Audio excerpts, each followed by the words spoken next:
Everybody, welcome back. It's nice to have you here with me again. In this video, I want to talk to you about anxiety and depression with respect to what we know about how anxiety and depression manifest themselves within the human brain. I'm using an affective neuroscientific model that has been elucidated by Jaak Painskep and his work in affective neuroscience.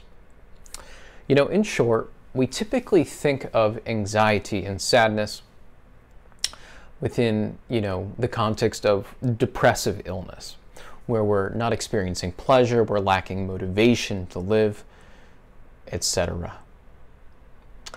It's my sincere belief that emotions are actually adaptive mechanisms, that when we have negative emotions, they are there to teach us a lesson about how we are living and how we should live. They're not random. In fact, they guide us to learning and behavior. So in my view, depression is associated mostly with what's referred to as the panic or grief circuit. There's a different kind of anxiety that's associated with fear. So we have, on the one hand, a fear response, completely different brain system. And then we have, on the other hand, a panic or grief response. The fear response is there to orient us, to motivate us to achieve physical safety. Fear is the response to physical danger. So when we have a fear response, our fight and flight response motivates us to go somewhere safe. Okay? Depression and anxiety, as I understand it, has more to do with the panic system / the grief system. And this system is adaptive to help us to connect and sustain close proximity with our attachments. Isn't that interesting? These are completely different phenomena within the brain system.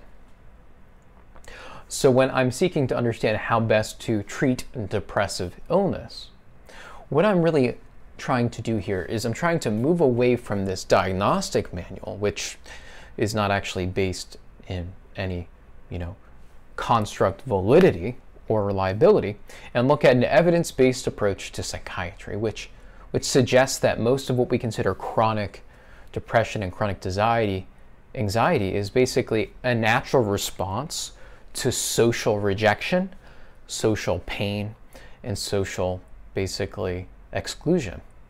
Now, we might be motivated to reconnect, but then we fail. And that can be a serious, serious message that we really start to embody. We start to believe that, well, why be motivated at all to reconnect? Why be motivated to do anything to reconnect? So this is a very deep process within the brain, emerging from the brain stem and the limbic system. And we build our lives on these emotions.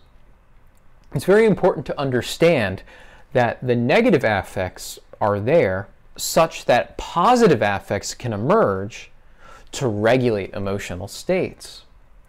Interestingly, we have within the brain system two different states. We have a state of avoidance and withdrawal, which is associated with negative emotions, and we have a state of approaching, right?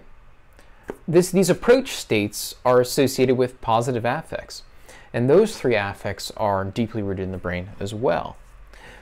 One of those affects is the care circuit. That's the motivation to facilitate in pair bonding, to be close to an attachment figure. We've also got spontaneous play as well. And we've got what's called general seeking or expectation or exploratory behavior. When we see a ratio of approach states to avoidance states, that suggests that we are more often than not approaching really, things we find interesting engaging in social relationships rather than being anxious about them, and really having basically regular experiences of pair bonding, there are natural hormones and chemicals in the brain that actually reduce the stress response and make us feel quite good. So, in summary, what we need to do is we need to address the affects. We need to honor the affects. We need to understand, why are we feeling the way we're feeling? What do we need that we are trying to get that we are failing to get?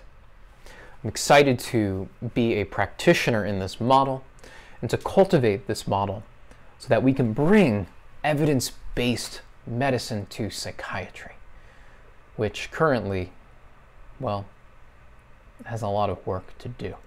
So I would love to hear from you if you find this interesting. If you do, please like the video, because I'd love to have that algorithm thing going on where we're increasing our rapport here. If you're new, please comment below. You know, are you in the helping professions? Do you find this interesting? You know, let me know with a comment. And please subscribe as well so that we can continue to have these really cool conversations. Okay? See you soon. Bye-bye.